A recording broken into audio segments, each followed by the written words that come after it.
बदल देलक। यीशु आलक जीवन के मोर बदल देलक।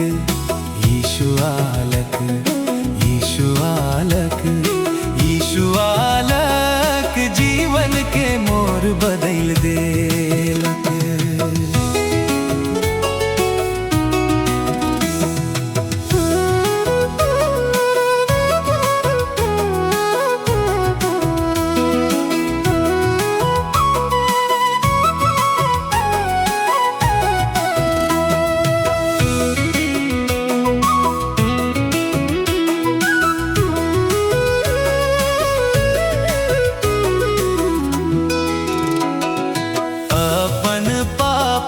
जीवन में जब मोए जियत रहो, अपन चिंता केर जीवन में रोज मोए मोरत रहो।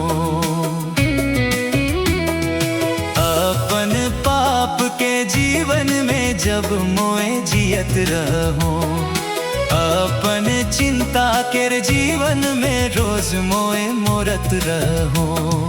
यीशु आलक, यीशु आलक, यीशु आलक जीवन के मोर बदल देलक।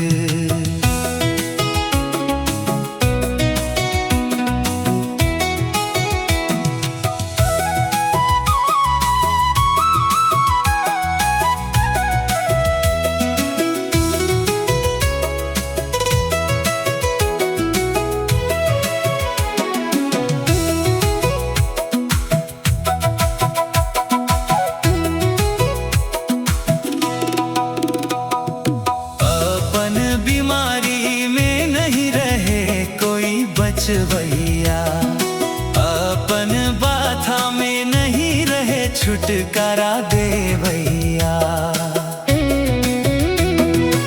अपन बीमारी में नहीं रहे कोई बच भैया, अपन बाथा में नहीं रहे, छुटकारा दे